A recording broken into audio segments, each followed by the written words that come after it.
Mr. Jensen, David Seraph told me you'd be dropping by. I've just been reviewing the test results we received on you last week. Should I start rolling up my sleeves? Surprisingly, no. I see no trace of glial tissue buildup in any of your charts. It's been 6 months, Doc. Shouldn't I be under Rapazine shots by now? One would think, but these test results show no signs of implant rejection. If anything, the bond between tissue and electrodes seems to be getting stronger. So I'm free to go? Well, Mr. Seraph did ask me to discuss another topic with you.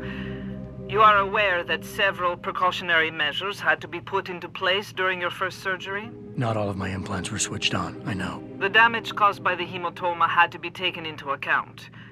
Your brain needed time to recover, to get used to the mechanical neural processors and turn them on naturally over time. Cut to the chase, Doc.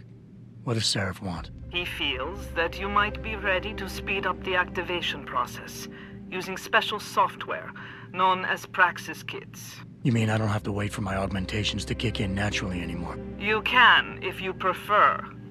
But Mr. Seraph did make a generous donation to LIM in your name, thus ensuring that Praxis software linked to your particular neuro enhancements would always be available to you and you alone. Please, take a look.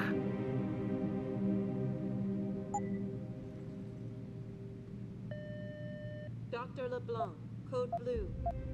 Dr. LeBlanc, code blue.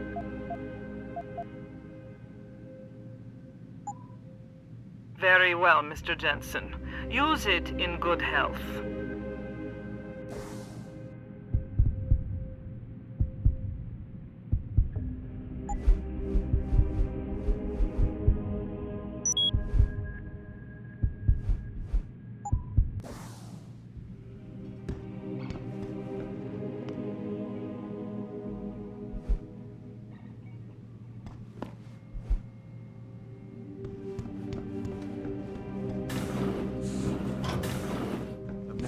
Anesthesia before. Is it true they stop your heart and the machine does your breathing? More or less. I know it sounds a little hair-raising, but we do it every day, several times over. It's a very safe procedure. Will I feel any pain or anything? It gets done through your eye. So this is the operation room that actually originally when we spoke about how Adam Jensen was getting augmented by like having some limbs severed and eventually be replaced. We had a cutscene where Jensen was on the operating table and then so it was used each time that you were getting augmented. And we were going to do multiple versions of it. Absolutely. And that was back when we smoked drugs or something. Yeah, but it was back in the day. Yeah, back in the day. You did. And when we changed the system for the Praxis kits and everything, it was the system that, like we said, you already had the augmentations. You just have to kind of awaken the power in some ways, and we didn't need that cutscene anymore. And therefore, we had produced one version that was not used in the game. But as we built the game and we came with the recall. For the chip later in the Angsha, where you can go and have your system augmentation system fixed or not. Then, if you do it, we reuse that cutscene that was supposed to be used for augmentations. Yeah. The Limb Clinic actually, it's one of the few places where you cannot use your guns like in Seraph Industries, and that was also a big debate in the team because the philosophy of the game is to let you play the way you want, and it's all about letting you face the consequences to your actions and everything. But for the chaos management in the game came in quite late, and if you really want to support it well, we tried so many scenarios to support in both the Limb Clinic, the Seraph building as well. Is just try to figure out how do we support chaos, and mostly with revisitation. When you go back to Limb Clinic, when you go back to Seraph, how do we deal with that when Jensen is supposed to be a neutral character, almost an ally character, even more so in the Seraph building. But even in the Limb Clinic, I mean, it's a neutral place where it doesn't make sense to create chaos, and then we wanted to support chaos everywhere, but technically was very, very challenging. Actually, I remember endless meetings. Yeah. The Limb Clinic, like weeks Yeah. and weeks. Yeah, and and at weeks of first meetings. we put Markovic and everyone behind bulletproof glass so that Right. so that if the player did create chaos, they would go into cowering mode. And But that's we what even they wrote are. lines for them, like Yeah, you could yeah. still get your augmentations even though you just shot and killed everybody in front of They're them. still behind those lines. it would have- yeah, they're still behind the glass. It would have been possible to support it, but it would have felt kind of off. And, Exactly. or to make it sound right, it would have been almost a And project on its remember own. that for a big part of the development, we actually had to go to the Limb Clinic to get augmented. Yeah. Yeah, On not top the of Praxis that, you kit, know, yeah. yeah. And that makes me think about exactly like with the Praxis kit system. Originally, you didn't have all the augmentations in your body, and you had to go basically getting there to have your legs cut and then be replaced by augmented You legs. basically had to go under surgery every time you Yeah, wanted exactly. Yeah, we had an a whole upgrade. cutscene. You remember Yeah, that of exactly. the Yeah. surgery? Variations and of cutscene they were Yeah. doing again. And it was not totally elegant. And on top of that, the other problem that rose was that it was only giving the city hubs for the players to augment themselves. And at some part in the game, you go in Picus, you go there and there, and for a long time, you're not in a city hub. And we wanted to go with a system that was allowing the players to upgrade like On the whenever they fly. wanted, when they had the right XP points. And this is where the Praxis kits And came I in. remember when you brought that up to me with the Praxis kits, I was ready to kill you because we'd already rewritten and re-recorded Markovic behind the glass twice. And now we had to rewrite her entire speech a third time and bring the actress back in yet again to record and make that make sense. And you didn't kill me because you knew it was the right call, right? So many people almost If got you say murdered so. on this game, man. Jesus Christ. And also, one of the things that you did with Steve and everything was to have the doctors being like all DX team members and stuff. And Oh no, that's the if you pay attention to the when you're in the Limb Clinic and you'll hear the paging system and the people being paged, Dr. Chetri, Dr. Shipkowski, these are all members of the team. And what happened to Markovic? She used to be pretty. No, it's just that she was younger, but the model didn't work super And well. yeah, she was and- younger, but it took us so much time to make that She game did that age in the she game. aged. She aged with us. If we had But, to age, yeah. she did too. And also the visuals of the Limb Clinic. It's also one of the big cyber renaissance places of the game, and you know, it kind of works okay, I guess.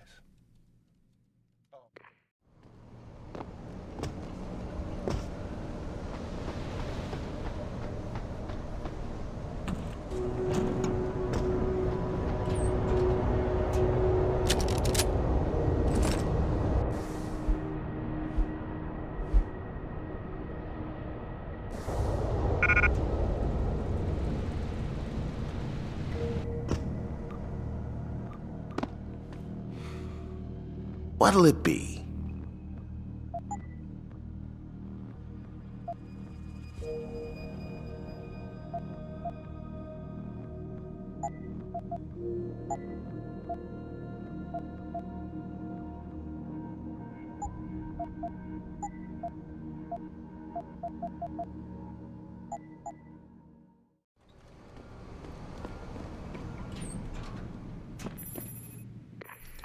Yeah, so I don't know why, but I really like this character, this side quest character. He always felt really credible to me, the way he speaks and everything, and all the things he's talking about makes the conspiracy feel even bigger than what you're actually playing in the main story. Like it's kind of hinting at the shadow government and stuff like that, and I think it makes it much deeper than. And I think a lot of credit for that goes to not just the guys who wrote the dialogue, but the actor. We mentioned him earlier.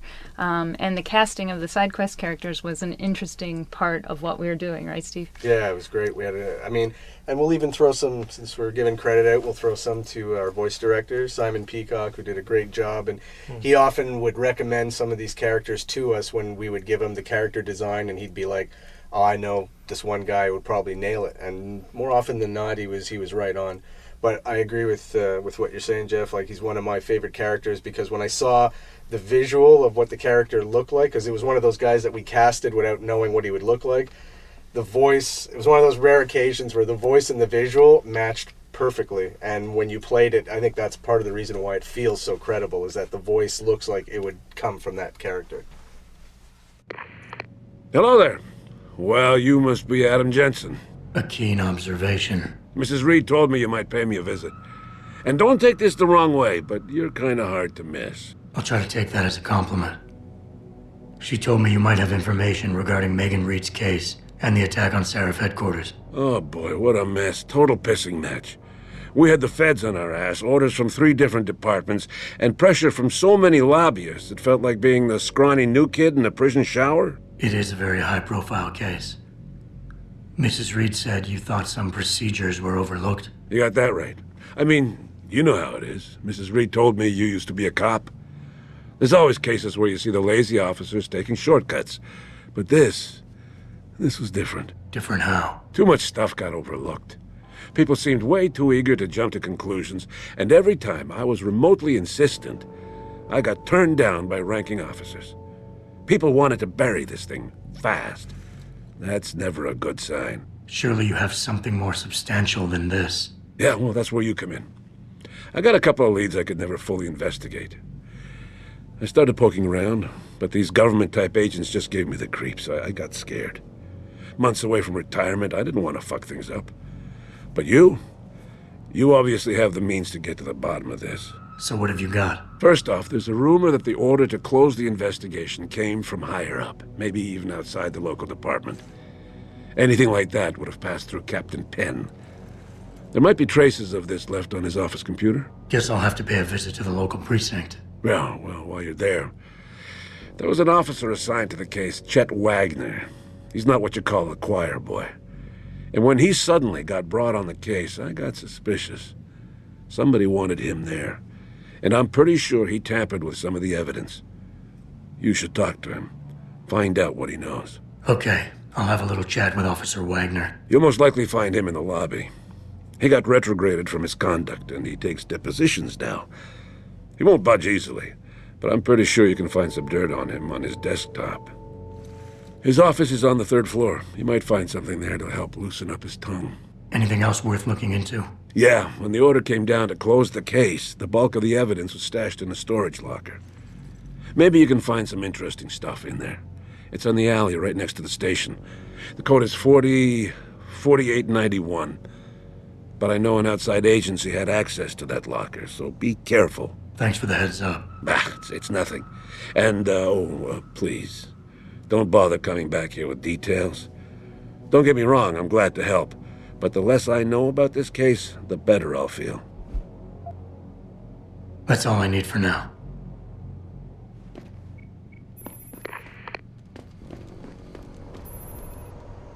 So, John, you managed to do promotion for your girlfriend back in the day. So there's something like that. There's a lot of the posters in Detroit City. My girlfriend at the time, my ex-girlfriend actually was studying for her master's in industrial design, and there was all sorts of events that they had to prepare for, and they had to do posters to promote.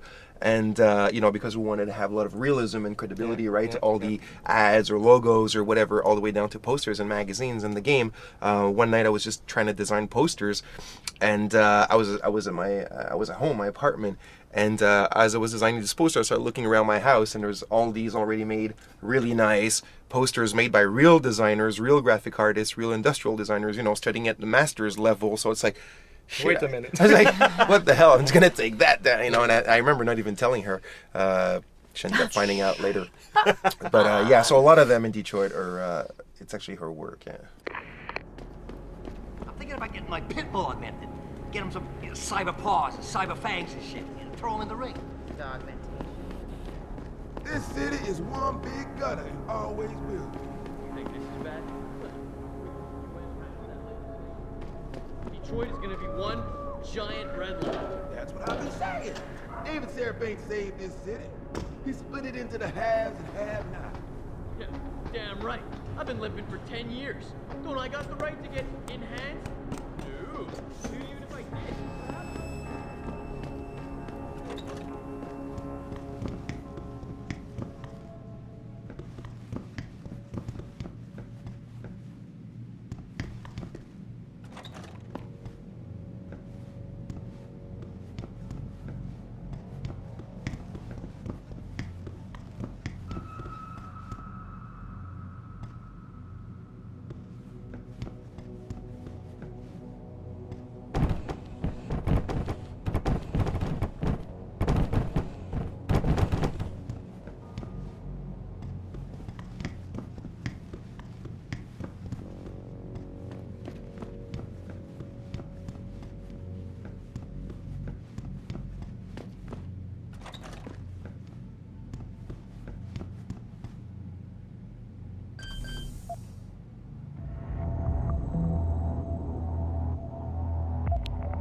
Access granted.